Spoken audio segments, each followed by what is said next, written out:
प्यारे बच्चों, आप सभी को मेरा नमस्कार।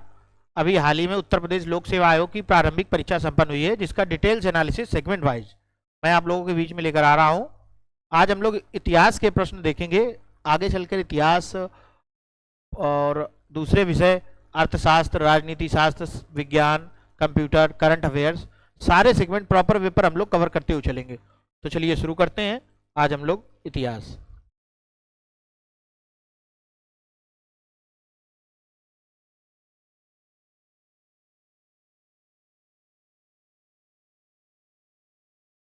पहला क्वेश्चन बच्चों आप लोगों के बीच में, वर्कर्स एंड पीजेंट पार्टी के संदर्भ में निम्नलिखित कथनों पर विचार कीजिए। वर्कर्स एंड पीजेंट्स पार्टी का गठन 1927 में हुआ और इसे एक अखिल भारतीय संगठन का रूप दिया गया। इसमें जो अखिल भारतीय संगठन दिया हुआ है बच्चों, ये रॉन्ग दिया हुआ, मतलब गलत है। अखिल भारतीय संगठन नहीं था। Workers and peasant party Congress के अंतर्गत ही एक संगठन था। इसका गठन 1927 में हुआ था, ये बिल्कुल सही है। और अगला ऑप्शन आप लोगों के बीच में, इस पार्टी का उद्देश्य कांग्रेस के अंतर्गत ही काम करना था, जिसमें इसको अधिक क्रांतिकारी रुझान वाली पार्टी और आम जनता का संगठन बनाना था। हमने आप लोगों को बताया कि इसका उद्देश्य कांग्रेस के अंतर्गत काम करना था, इसलिए जो दूसरा ऑप्शन है वो बिल्कुल सही है। तो इसके जो ऑप्शन दिए हुए हैं उनमें से केवल दो सही होगा। चलिए अगला क्वेश्चन देखते हैं।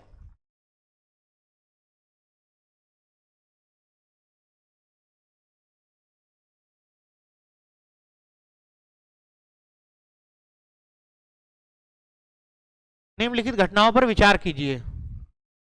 East India association, east India association की स्थापना दादा भाई नारोजी ने की थी।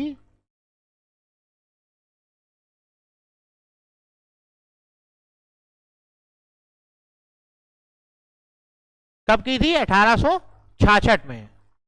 अगला है नेशनल इंडियन एसोसिएशन। अब बच्चों बहुत कंफ्यूजिंग क्वेश्चन है ये। नेशनल इंडियन एसोसिएशन और एक इंडियन नेशनल एसोसिएशन है। नेशनल इंडियन एसोसिएशन की स्थापना 1867 1867 में की थी। मैरी कारपेंटर नामक एक ब्रिटिश महिला थी, इन्होंने। और कई सारे बच्चों ने इस क्वेश्चन को कर दिया है गलत, यानी कि 1876 कर दिया जब इंडियन नेशनल एसोसिएशन की स्थापना हुई थी। तो आप लोग ध्यान रखिएगा, 1867 इसका ऑप्शन है। इंडियन सोसाइटी की स्थापना 1872 में की थी आनंद मोहन बोस ने। किसने की थी? आनंद मोहन बोस ने इसकी स्थापना की थी। कब की थी? 1872 में। और अगला ऑप्शन है इंडियन एसोसिएशन, ये है नेशनल इंडियन एसोसिएशन वाला, इंडियन नेशनल एसोसिएशन। इसकी स्थापना सुरेंद्र नाथ बनर्जी और आनंद मोहन बोस, सुरेंद्र नाथ बनर्जी और आनंद मोहन बोस ने मिलकर करी थी 1876 में। सुरेंद्र नाथ बनर्जी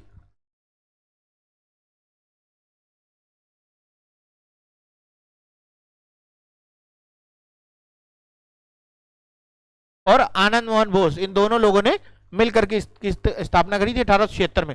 सुरेंद्र नाथ बनर्जी जो थे, ये कांग्रेस के संस्थापक सदस्य थे। दादा भाई नारोजी भी कांग्रेस के संस्थापक सदस्य थे, सुरेंद्र नाथ बनर्जी भी कांग्रेस के संस्थापक सदस्य थे। लेकिन इन्होंने 1919 में कांग्रेस छोड़ दी थी। किस कारण से छोड़ दी थी? मॉन्टेग्यू चेम्सफोर्ड एक सुधार आया था जिसका ये समर्थन कर रहे थे, लेकिन अन्य कांग्रेसी जो नेता थे वो उसका विरोध कर रहे थे। तो इस वजह से आपसी तालमेल नहीं बना कांग्रेस के नेताओं के बीच, इसलिए इन्होंने कांग्रेस को छोड़ दिया था। अगला क्वेश्चन देखते हैं।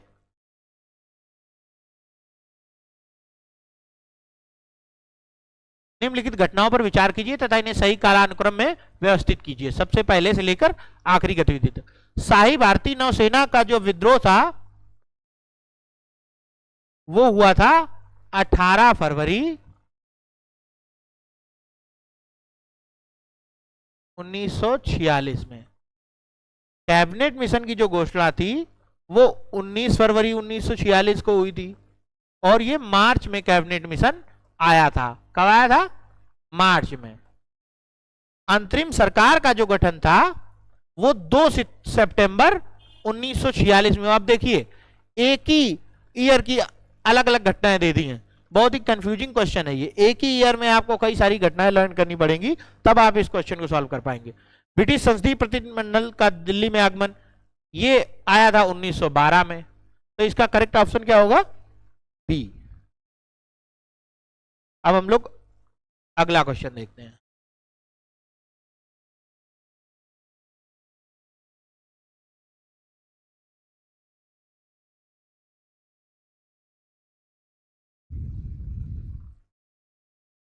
जस्टिस पार्टी ने कांग्रेस का विरोध उसे एक ब्राह्मण प्रभुत्व वाला संगठन कहकर किया। बिल्कुल सही ऑप्शन है ये, जस्टिस पार्टी ये एक गैर ब्राह्मणों वाली पार्टी थी, गैर ब्राह्मणों वाली। मद्रास प्रेसिडेंट के अंतर्गत इसकी स्थापना हुई थी 1916 में। कब हुई थी स्थापना? 1916 में, 1916 में। इसने गैर ब्राह्मणों के लिए वैसे ही सांप्रदायिक प्रतिनिधित्व का दावा किया जैसा कि मार्ले मिंटो सुधार ने मुसलमानों को दिया था। मार्ले मिंटो सुधार जो था उसने मुसलमानों को अलग प्रतिनिधित्व दिया था। इसी तरह से जस्टिस पार्टी भी गैर ब्राह्मण, ब्राह्मण से अतिरिक्त जो लोग थे साउथ इंडियन में, उनके लिए यह पार्टी बनाई गई थी 1916 में।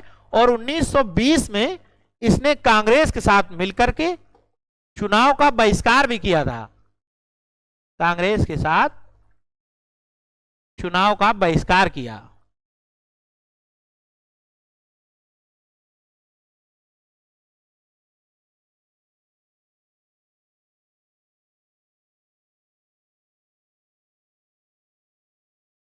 तो इसमें जो दोनों ऑप्शन है वो दोनों सही हैं, इसलिए ऑप्शन इसका बी राइट हो जाएगा। चलिए अगला क्वेश्चन देखते हैं।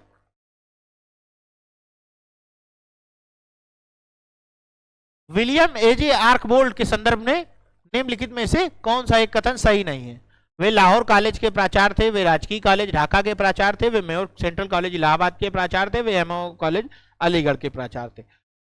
इसमें जो ऑप्शन है वे लाहौर कॉलेज के प्राचार्य थे, ये सही नहीं है। बाकी वो अन्य जगह के प्राचार्य रहे थे। लास्ट टाइम पर वो एमओ कॉलेज के अलीगढ़ के प्राचार्य बने थे, उससे पहले वो कैम्ब्रिज में प्राचार्य थे। उनकी नियुक्ति बाद में एमएओ कॉलेज अलीगढ़ में की गई थी। इसका ऑप्शन ए सही होगा।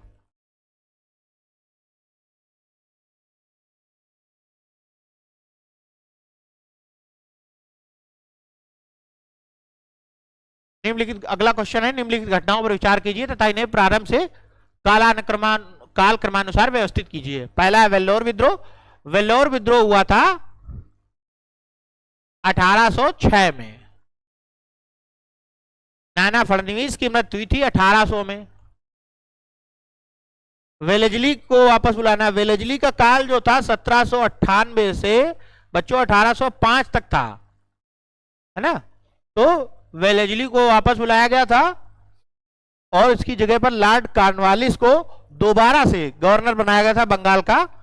और कॉर्नवालिस को तो आप लोग जानते ही हैं, लोक सेवा का जनक माना जाता है उसको। तो ये तो महत्वपूर्ण है ही, क्योंकि हम लोग लोक सेवा आयोग का ही पेपर सॉल्व कर रहे हैं। भले ही हम लोग स्टेट लोक सेवा आयोग का पेपर सॉल्व कर रहे हैं, लेकिन लोक सेवा का जो जनक है वो कॉर्नवालिस ही था। अगला एंग्लो नेपाली युद्ध, ये 1814 से 1816 तक चला था। और सुगौली की संधि, सुगौली की संधि से ये समाप्त हुआ था। तो हम लोग याद रखेंगे इसकी, नेपाल जो आंग्ल नेपाल युद्ध था वो सुगौली की संधि से समाप्त हुआ था। चलिए, तो इसका ऑप्शन जो हम लोग देखेंगे, सबसे पहले 1800 नाना फडणवीस की मृत्यु हो गई, उसके बाद वेलेजली को वापस बुलाया गया 1805 में। उसके बाद एंग्लो नेपाली युद्ध 1814-1816। और उसके बाद वेल्लोर विद्रोह 1806। उसके बाद एंग्लो नेपाली युद्ध 1814 से 1816। तो 2, 3, 1, 4 ऑप्शन बी सही हो जाएगा। अगला क्वेश्चन देखते हैं।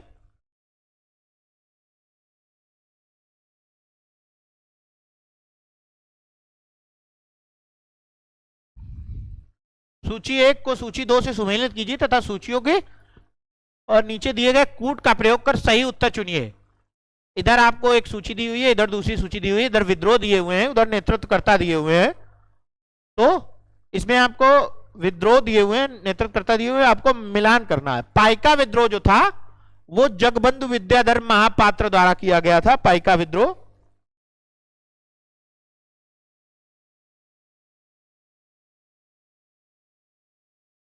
और ये कब किया गया था? 1817 में। कहां से? उड़ीसा से। बरेली विद्रोह मुफ्ती मोहम्मद एवाज द्वारा किया गया था। यह कब किया गया था? 1816 में। और क्यों किया गया था? क्योंकि एक अंग्रेजों ने टैक्स लगा रहे थे, उसके विरोध में मुफ्ती मोहम्मद एवाज ने यह विद्रोह किया था। मालाबार विद्रोह जो था वो एडाचना कुंगन के द्वारा किया गया। दूसरे अन्य भी नेता थे, उसमें से एडाचना कुंगन एक थे, और ये 1921 में किया गया। सिलहट विद्रोह जो था वो 1781-82 में किया गया। कब किया गया? 1781-82 में राधा राम के द्वारा। अब आप इसमें देखिए कि अगर हम लोगों को एक पता है पाइका विद्रोह कब हुआ, कब किसने किया? जगबंधु विद्याधर महापात्र ने। तो हम लोग एलिमिनेट कर लेंगे कि ए का ऑप्शन 4 मिल रहा है, बाकी किसी में 4 ए में नहीं दिया हुआ है, इसलिए ऑप्शन बी ही सही होगा। क्योंकि क्या है ना, ये राधा राम का जो ऑप्शन बहुत कंफ्यूजिंग ऑप्शन भी लोक सेवा आयोग ने दिया हुआ है। एडाचना कुंगन जैसे अन्य कई नेताओं में से एक थे एडाचना कुंगन, और वैसे ही राधा राम का। तो जितनी भी बुक्स मैंने 2-4 बुक्स जो भी पढ़ी हैं उनमें मुझे कहीं भी इनका नाम इस तरह से मिल नहीं रहा था। तो एडाचना कुंगन अन्य नेताओं के साथ इन्होंने नेतृत्व किया था विद्रोह का, केवल एडाचना कुंगन ने नेतृत्व नहीं किया था, इसलिए इसका ऑप्शन जो होगा बी सही होगा। चलिए आगे देखते हैं।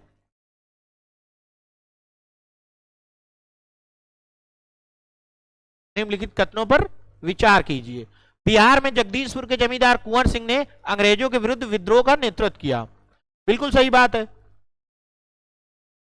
जगदीशपुर में के जमींदार कुंवर सिंह ने बिहार में अंग्रेजों के विरुद्ध जो 1857 की क्रांति हुई थी उसका नेतृत्व किया था। और ये क्रांति जो 1857 की हुई थी ये मेरठ से शुरू हुई थी, मेरठ से शुरू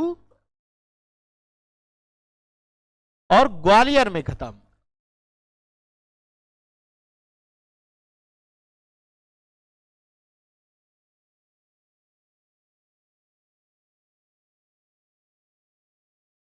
अगला है, लॉर्ड डलहौजी ने रानी लक्ष्मीबाई के दत्तक पुत्र को उत्तराधिकारी होने की मान्यता प्रदान की। बिल्कुल गलत है ये। लॉर्ड डलहौजी ने ही तो व्यवगत का सिद्धांत दिया था, इसके आधार पर उसने सतारा, जैतपुर, झांसी, अन्य जो राज्य थे उनकी संपत्ति जब्त कर ली थी, उनको हड़प कर लिया था। हड़प की नीति लॉर्ड डलहौजी लेकर आया था, इसलिए दूसरा ऑप्शन गलत है। तो इसका ऑप्शन जो इसमें पूछ रहा है, निम्नलिखित कथनों पर विचार कीजिए, उपरोक्त में कौन से कथन सही है? तो इसमें केवल एक ऑप्शन डी सही है। अगला क्वेश्चन देखते हैं।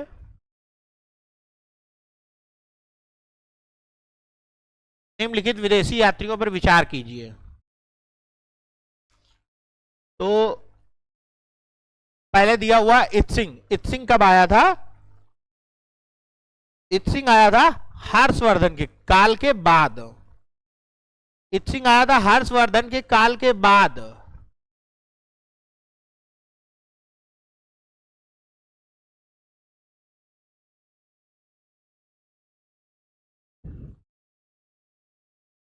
अलबरूनी सबसे पहले आया था बच्चों। फायान, फायान आया था चंद्रगुप्त द्वितीय के काल में। कब आया था फायान? चंद्रगुप्त द्वितीय के काल में 402 ईस्वी के। वेनसांग कब आया था? वेनसांग आया था हर्षवर्धन के काल में।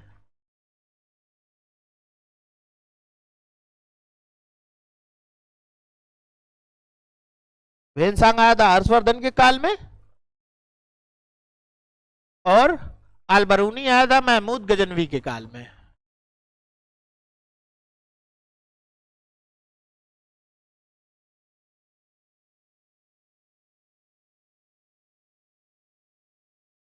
तो हम लोग इसको पहले फायान आया, फिर वेनसांग आया, फिर इत्सिंग आया, फिर अलबरूनी आया, तो ऑप्शन ए सही होगा। अगला देखते हैं।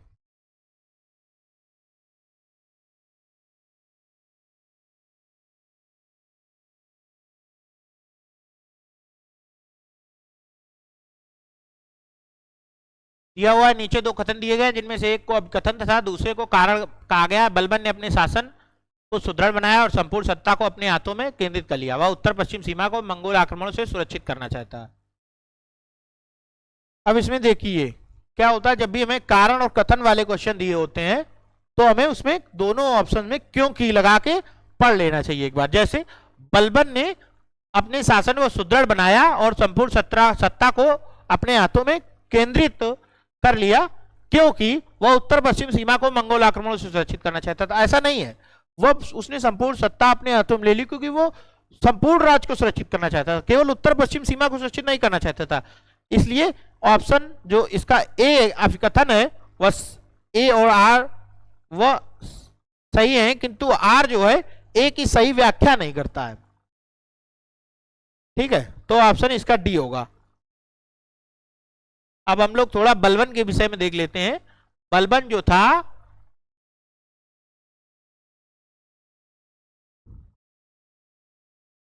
बलबन ने 1266 से 1286 तक शासन किया, और इसने दो चीजें, इसकी दो चीजें हैं जो वनडे एग्जाम्स का बहुत ही फेवरेट क्वेश्चन है। इसने रक्त और लौ की नींव चलाई,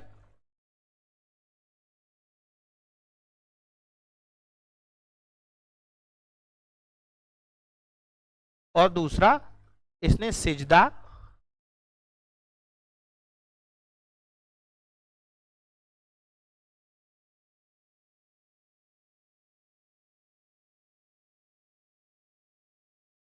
और पैबोस प्रथा शुरू की। सिजदा और पैबोस आप लोग जानते होंगे, राजा के दरबार में जाके सर झुकाना और उसके पैरों को चूमना। इसने नवरोज का त्योहार भी शुरू किया था जो 9 दिन तक चलता है, और इसने रक्त और लौ की नीति शुरू की। तो अब अगला क्वेश्चन हम लोग देख लेते हैं। सहमत किया है अधिनियम 1851 के संदर्भ में निम्नलिखित कथनों पर विचार कीजिए। यह बंबई के एक पारसी सुधारक बैराम जी मालाबारी थे जिन्होंने इस कानून की वकालत की थी। इस अधिनियम को बाल गंगाधर तिलक के नेतृत्व वाली चरमपंथी शाखा ने समर्थन दिया था। तो इसका जो ऑप्शन है करेक्ट वो केवल एक है, केवल एक ऑप्शन करेक्ट है, क्योंकि बंबई के एक पारसी सुधारक थे जिन्होंने इस कानून की वकालत की थी, और बाल गंगाधर तिलक के नेतृत्व वाली चरमपंथी शाखा ने इसका समर्थन नहीं किया था। इससे उसका कोई लेना देना नहीं है।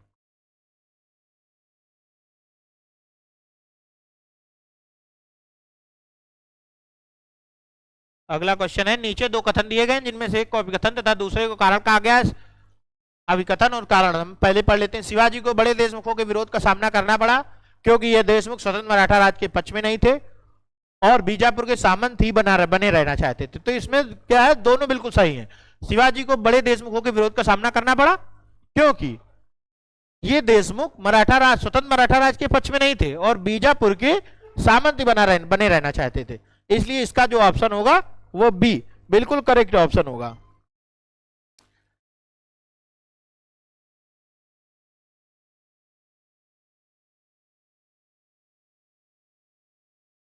अगला है, अशोक के संदर्भ में निम्नलिखित कथनों पर विचार कीजिए। अशोक ने धर्म की जो परिभाषा दी है वह राहुलवाद सूत्र से ली गई है। बिल्कुल सही, राहुलवाद सूत्र से ली गई अशोक की धर्म की परिभाषा किमचा धम्मा, जिसमें वो कहता है। और अगला, अपने राज्याभिषेक के 14वें वर्ष में अशोक ने धम्म महामा नामक एक नवीन प्रकार के कर्मचारी की नियुक्ति की थी।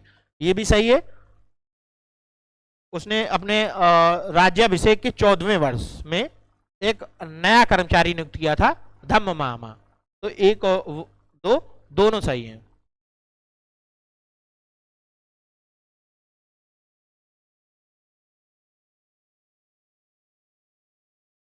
अगला क्वेश्चन है, कांग्रेस सोशलिस्ट पार्टी के संदर्भ में निम्नलिखित कथनों पर विचार कीजिए।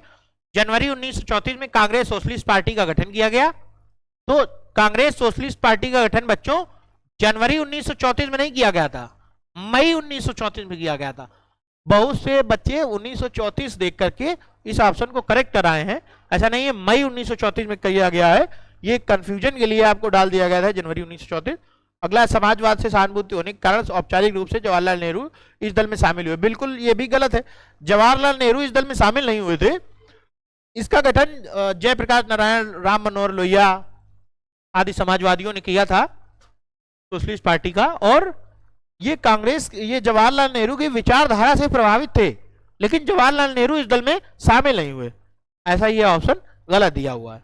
इसलिए कांग्रेस सोशलिस्ट पार्टी, इसमें क्या है कि ना तो एक ऑप्शन सही है और ना ही दो, यानी कि ऑप्शन ए आपका करेक्ट है।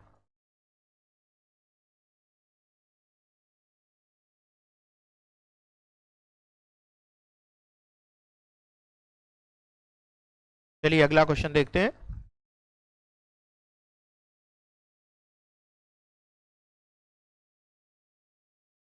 निम्नलिखित घटनाओं पर विचार कीजिए तथा इन्हें कालानुक्रमानुसार व्यवस्थित कीजिए।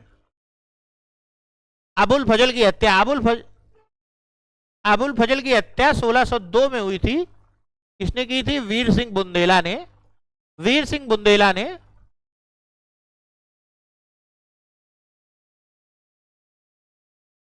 किसके कहने पर? सलीम के कहने पर।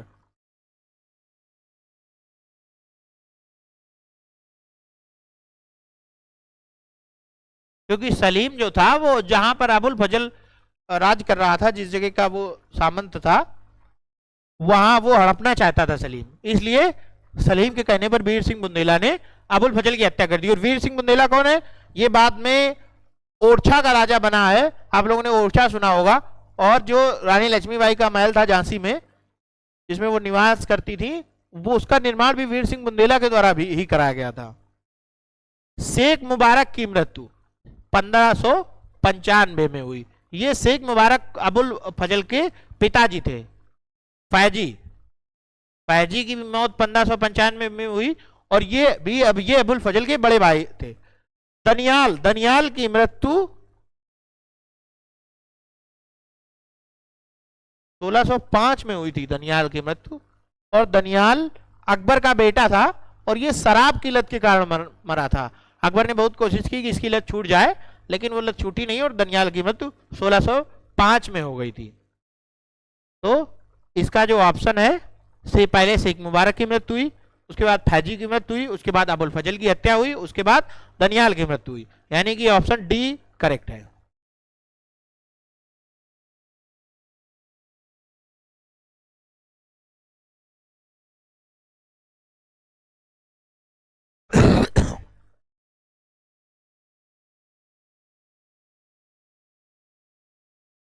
अगला क्वेश्चन है, निम्नलिखित घटनाओं पर विचार कीजिए तथा इन्हें कालानुक्रम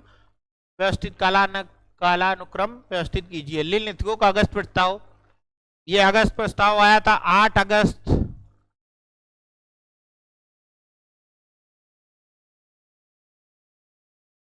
1942। और क्रिप्स मिशन जो भारत आया था, सॉरी, लील नीतिकों का अगस्त प्रस्ताव 8 अगस्त 1940 में आया था। क्रिप्स मिशन भारत आया था 1942 में। रामगढ़ का कांग्रेस अधिवेशन 1940 में हुआ था, और कांग्रेसी मंत्रियों का त्यागपत्र 1939 में हुआ था। कांग्रेसी मंत्रियों का त्यागपत्र इसलिए हुआ था क्योंकि जो सेकेंड वर्ल्ड वार था, उसमें इन लोगों से बिना पूछे ही भारत के समर्थन की सहमति दे दी थी, कि मतलब भारत समर्थन कर रहा है ब्रिटिश को। और नीतिकों का अगस्त प्रस्ताव जो आया था, वो भी इसी संबंध में आया था। तो इसके लिए जो ऑप्शन होगा, पहले कांग्रेसी मंत्रियों का त्यागपत्र हुआ, उसके बाद रामगढ़ अधिवेशन हुआ, उसके बाद नीतिकों का अगस्त प्रस्ताव आया, और उसके बाद क्रिप्स मिशन का भारत आगमन, यानी कि 4 3 1 2, ऑप्शन ए सही है। चलिए अगला क्वेश्चन देखते हैं।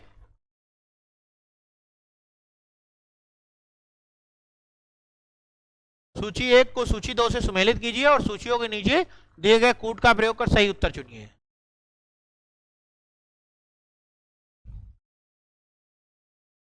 हिंदू पॉलिटी लिखी थी केपी जायसवाल ने। The wonder that was India लिखी थी एल बॉसम ने।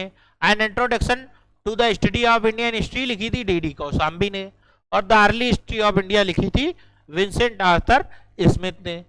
विंसेंट आर्थर स्मिथ वही हैं जिन्होंने कोलकाता में एशियाटिक सोसाइटी की स्थापना करी थी।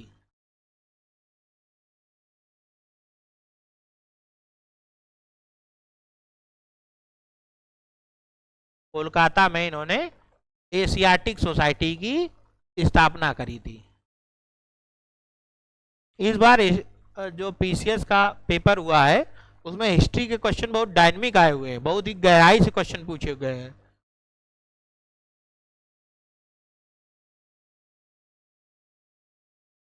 तो इसका ऑप्शन क्या होगा? हिंदू पॉलिटी लिखी थी केपी जायसवाल ने, यानी कि 3।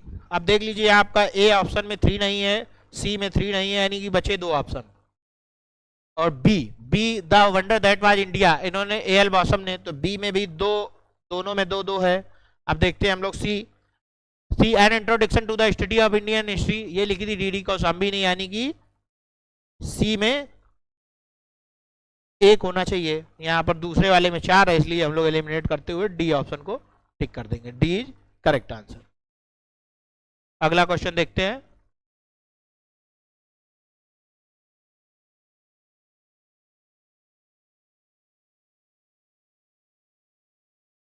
प्राचीन भारत में बहुत से नदी बंदरगाह के संदर्भ मिलते हैं। बिल्कुल, प्राचीन भारत में बहुत से नदी बंदरगाह मिलते हैं। बृहस्पति, ताम्रलिप्ति, बड़ौच, कई सारे बंदरगाह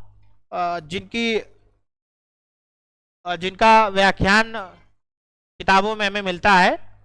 तो पहला ऑप्शन बिल्कुल करेक्ट है। दूसरा, वहां सामान्य यातायात के बड़े गोदाम थे। बिल्कुल सही बात है, बड़े बड़े गोदाम बने हुए थे। तो इसके ऑप्शन जो है 1 और 2 दोनों सही हैं। अगला क्वेश्चन देखते हैं। बंगाल के निम्नलिखित सेन शासकों को आरोही कालक्रमानुसार व्यवस्थित कीजिए। तो जो सेन वंश था, ये 1070 से 1230 तक चला था। ठीक, तो सबसे पहले राजा बने थे हेमंत सेन, ये बने थे 1095 से 96 में। उसके बाद बने थे विजय सेन, ये 1096 से 1159। उसके बाद बने थे बल्लाल सेन 1159 से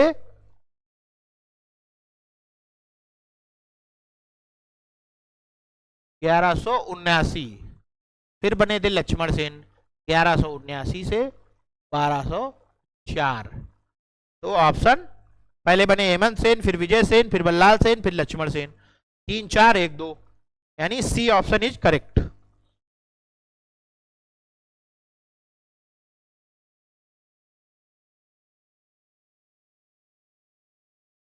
अभी आपके 2 3 4 क्वेश्चन बच्चों बचे हुए हैं। ये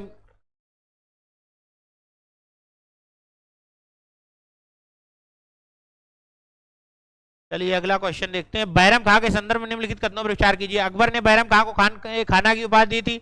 बिल्कुल, अकबर ने बैरम खां को खाना की उपाधि दी थी। और बैरम खां ये अकबर के संरक्षक थे। क्या थे? संरक्षक थे। और जो अकबर की सेना और हेमू के बीच 1556 में पानीपत का युद्ध हुआ था। हेमू और अकबर की सेना के बीच पानीपत का युद्ध हुआ था, उसमें बैरम खां की मुख्य भूमिका थी।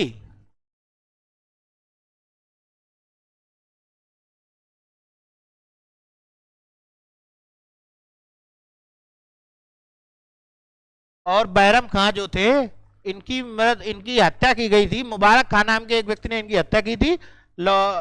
ये जब मक्का जा रहे थे तो मुबारक खां नाम के एक व्यक्ति ने इनकी हत्या की थी, क्योंकि मुबारक खां के पिताजी को इन्होंने माछीवाड़ा के युद्ध में मार दिया था, पानीपत के द्वितीय युद्ध में। अकबर की सेना का सेनापति था बैरम खां। यह उपाधि साम्राज्य के वजीर के रूप में बैरम खां की नियुक्ति के रूप में नहीं दी गई। बिल्कुल सही है, ये वजीर के रूप में नहीं दी गई थी। इसका मतलब ये वजीर के रूप में ही दी गई थी, तो इसलिए इसका ऑप्शन केवल 1 सही है। अगला क्वेश्चन देखते हैं। निम्नलिखित पेशवाओं पर विचार कीजिए तथा कालक्रमानुसार व्यवस्थित कीजिए।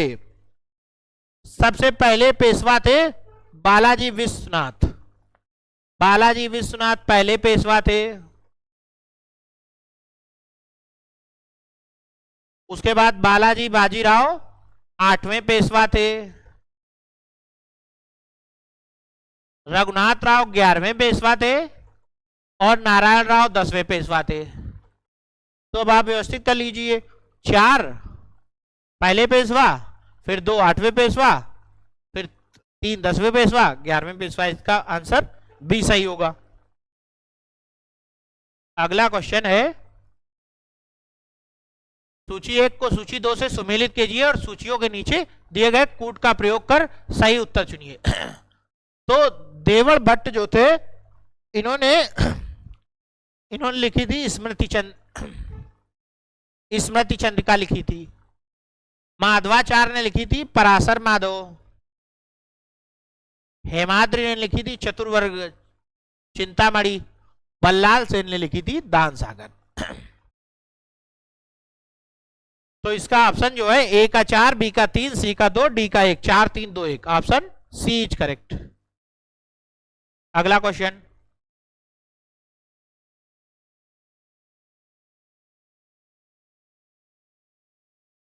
नीचे दो कथन दिए गए हैं जिनमें से एक को कथन तथा दूसरे को कारण कहा गया था। भारत में तुर्की आक्रमण सफल हुआ, उत्तर भारत में राजनीतिक एकता नहीं थी।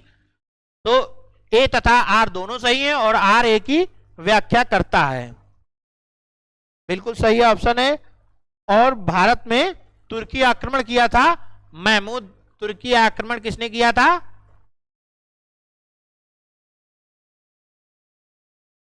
महमूद गजनवी ने।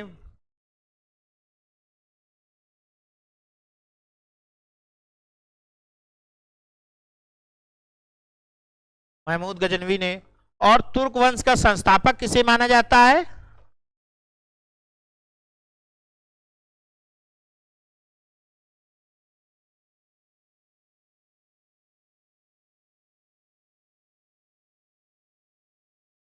तो बच्चों आज का ये पेपर हिस्ट्री का जो एनालिसिस था वो हमने सेगमेंट सॉल्व कर दिया। अब आप लोगों के बीच हम अगला सेगमेंट लेके प्रस्तुत होंगे। लेकिन आप लोगों के बीच में हम जो है 2 लाइन लेके आए हैं जो आप लोगों के बीच में हम रखना चाहेंगे और इसी तरह की क्लास हम लोग आगे करते रहेंगे।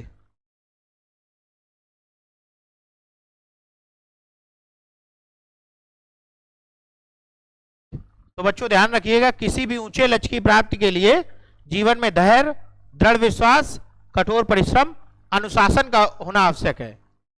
आप लोग बिल्कुल ध्यान रखिएगा, कठोर परिश्रम जीवन में हमें सफलता की ऊंचाइयों तक ले जा सकता है। धैर्य जीवन में बहुत जरूरी है। धैर्य की आवश्यकता हमें दिन प्रतिदिन पड़ सकती है। बाकी अगली क्लास में हम लोग पॉलिटी के सेगमेंट को कवर करेंगे।